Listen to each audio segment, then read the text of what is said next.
ಇನ್ನು ಮಂಡ್ಯದಲ್ಲಿ ಕಾವೇರಿಯ ಕಿಚ್ಚು ಹೋರಾಟ ತೀವ್ರ ಸ್ವರೂಪವನ್ನು ಪಡೆದುಕೊಳ್ತಾ ಇದೆ. ವಿಭಿನ್ನ ಪ್ರತಿಭಟನೆ ಮೂಲಕ ಅನ್ನದಾತರು ಸಮರ ಸಾರುವುದಕ್ಕೆ ಮುಂದಾಗಿದ್ದಾರೆ. ಹುರುಳಿ ಚಳುವಳಿ ಮಾಡ್ತಾ ಇದ್ದಾರೆ ಸದ್ಯ ಹೋರಾಟಗಾರರು. ಮಂಡ್ಯದ ಸಂಜಯ ವೃತ್ತದಲ್ಲಿ ಬೃಹತ್ ಪ್ರತಿಭಟನೆಗೆ ಮುಂದಾಗಿದ್ದಾರೆ. ಈ ತರ ಹುರುಳಿ ಚೆಲ್ಲಿ ರಾಜ್ಯ ಸರ್ಕಾರದ ವಿರುದ್ಧ ಆಕ್ರೋಶ ವ್ಯಕ್ತಪಡಿಸ್ತಾ ಇದ್ದಾರೆ.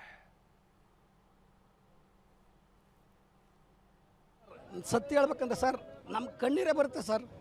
ಕುಡಿಕ್ ನೀರಿಲ್ಲ ಸರ್, ಜಾನುವಾರುಗಳು ನೀರಿಲ್ಲ ಸರ್. ತಮಿಳ್ನಾಡಿಗೆ ಹೆಂಗೆ ಸರ್ ನೀರು ತೆಗಿತಾರೆ ಸರ್? ಹಿಂದೆ ಮುಖ್ಯಮಂತ್ರಿ ದೇವರಾಜ್ ಅರಸು ಅವರು ಮಂಡ್ಯ ಜಿಲ್ಲೆಗೆ ನಾವು ಉಳ್ಳಿ ಬಿಸ್ವಿ ಅಂತ ಹೇಳಿದ್ರಂತೆ. ಅದೇ ಅವರ ದಿನ ಏನೋ ಡಿ ಕೆ ಶಿವಕುಮಾರ್ ತುಳಿತಾ ಇದ್ದಾರೆ. ಮಂಡ್ಯ ಜಿಲ್ಲೆಗೆ ಉಳ್ಳಿ ಬಿಸ್ತೀನಿ ಅಂತ ಪರಿಸ್ಥಿತಿ ಬಂದಿದೆ. ಕಬ್ಬು, ಭತ್ತ, ರಾಗಿ ಸಾಕಷ್ಟು ಬೆಳೆಯುವಂಥ ಈ ನಮ್ಮ ಮಂಡ್ಯ ಜಿಲ್ಲೆ ಸಮೃದ್ಧವಾಗಿ ಸಕ್ಕರೆ ಕೊಡುವಂಥ ಮಂಡ್ಯ ಜಿಲ್ಲೆಗೆ ಇವತ್ತು ಉಳ್ಳಿ ಬಿಚ್ಚುವ ಪರಿಸ್ಥಿತಿ ಬಂದಿದೆ. ದಯಮಾಡಿ ಡಿ ಕೆ ಶಿವಕುಮಾರ್ಗೆ ನಾನು ನೇರ ಆಗ್ರಹ ಇದೆ, ಸ್ವಾಮಿ, ಯಾವುದೇ ಕಾರಣಕ್ಕೂ ಒಂದಾನೆ ತಮಿಳ್ನಾಡು ನೀರು ಬಿಡಬಾರ್ದು. ಬಿಟ್ಟರೆ ಇದು ಸಾಂಕೇತಿಕವಾಗಿ ಮಾಡ್ತಾ ಇದ್ವಿ. ನಾಳೆಯಿಂದ ಉಗ್ರ ಪ್ರತಿಭಟನೆ ಅಂತೇಳಿ ಆಗ್ರಹಿಸ್ತಾ ಇದ್ದೀನಿ ನಾವು. ಸರ್ ಸತ್ಯ ಹೇಳ್ಬೇಕಂದ್ರೆ ಸರ್ ನಮ್ಮ ಕಣ್ಣೀರೇ ಬರುತ್ತೆ ಸರ್. ಕುಡಿಕ್ ನೀರಿಲ್ಲ ಸರ್, ಜಾನುವಾರುಗಳು ನೀರಿಲ್ಲ ಸರ್. ತಮಿಳ್ನಾಡಿಗೆ ಹೆಂಗೆ ಸರ್ ನೀರು ತೆಗಿತಾರೆ ಸರ್? ಹಿಂದೆ ಮುಖ್ಯಮಂತ್ರಿ ದೇವರಾಜ್ ಅರಸು ಅವರು ಮಂಡ್ಯ ಜಿಲ್ಲೆಗೆ ನಾವು ಉಳ್ಳಿ ಬಿಸ್ವಿ ಅಂತ ಹೇಳಿದ್ರಂತೆ. ಅದೇ ಅವರ ದಿನ ಏನೋ ಡಿ ಕೆ ಶಿವಕುಮಾರ್ ತುಳಿತಾ ಇದ್ದಾರೆ. ಮಂಡ್ಯ ಜಿಲ್ಲೆಗೆ ಇದು ರೈತರು ಪ್ರತಿಭಟನಾಕಾರರ ಆಕ್ರೋಶ ನೋಡಿ. ಮಂಡ್ಯದಲ್ಲಿ ರೈತರು ಈ ರೀತಿಯಾಗಿ ರಸ್ತೆ ತಡೆದೇನು ಪ್ರತಿಭಟಿಸ್ತಾ ಇದ್ರು, ಈಗ ಹುರುಳಿ ಚೆಲ್ಲಿ ಪ್ರತಿಭಟಿಸ್ತಾ ಇದ್ದಾರೆ. ರಾಜ್ಯ ಸರ್ಕಾರದ ವಿರುದ್ಧ ಆಕ್ರೋಶ ವ್ಯಕ್ತಪಡಿಸ್ತಾ ಇದ್ದಾರೆ.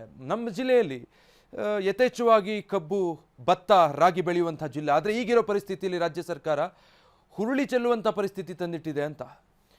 ರಾಜ್ಯದ ವಿವಿಧೆಡೆ ನಡೀತಾ ಇರುವಂಥ ಪ್ರತಿಭಟನೆ ದೃಶ್ಯಗಳನ್ನು ನೀವು ಸ್ಕ್ರೀನ್ ಮೇಲೆ ಗಮನಿಸ್ತಾ ಇದ್ದೀರಾ. ರಾಜಧಾನಿ ಬೆಂಗಳೂರಿಂದ ಹಿಡಿದು ಬಹುತೇಕ ಕಡೆಗಳಲ್ಲಿ ಕಾವೇರಿಯ ಕಿಚ್ಚು ಹೊತ್ಕೊಂಡಿದೆ. ಬೆಂಗಳೂರಿನ ಮಲ್ಲೇಶ್ವರಂ ಮತ್ತು ಫ್ರೀಡಂ ಪಾರ್ಕ್ನಲ್ಲಿ ಪ್ರತಿಭಟನೆಗಳು ನಡೀತಾ ಇದೆ ಕನ್ನಡ ಪರ ಸಂಘಟನೆಗಳಿಂದ. ಮಂಡ್ಯದಲ್ಲಿ ನಾವು ಈಗಷ್ಟೇ ನೋಡ್ತಾ ಇದ್ವಿ, ಒಂದು ರೀತಿ ದುಃಖ ಜೊತೆಗೆ ಆಕ್ರೋಶವನ್ನು ವ್ಯಕ್ತಪಡಿಸ್ತಾ ಇದ್ರು.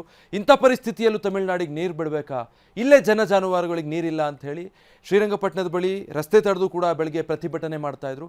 ಇನ್ನು ಗಡಿ ಜಿಲ್ಲೆ ಚಾಮರಾಜನಗರದಲ್ಲೂ ಕೂಡ ರೈತರು, ಸಂಘಟನೆಗಳು ರಸ್ತೆಗಿಳಿದು ಪ್ರತಿಭಟನೆ ಮಾಡಿದ್ದಾರೆ. ಯಾವುದೇ ಕಾರಣಕ್ಕೂ ಕೂಡ ತಮಿಳುನಾಡಿಗೆ ಹನಿ ನೀರನ್ನು ಬಿಡೋದಕ್ಕೆ ನಾವು ಬಿಡಲ್ಲ, ಇಲ್ಲಿ ಕುಡಿಯೋದಕ್ಕೆ ನಮಗೆ ಜಾನುವಾರುಗಳಿಗೆ ನೀರಿಲ್ಲದ ಪರಿಸ್ಥಿತಿ, ಬೆಳೆಗಳಿಗೆ ಅದು ಬೇರೆ ವಿಚಾರ, ಇಂಥ ಸಂದರ್ಭದಲ್ಲಿ ಬೇಕಾ ಅಂತ ರಾಮನಗರ, ಮೈಸೂರು ಜಿಲ್ಲೆಗಳಲ್ಲೂ ಕೂಡ ಪ್ರೊಟೆಸ್ಟ್ ಆಗಿದೆ.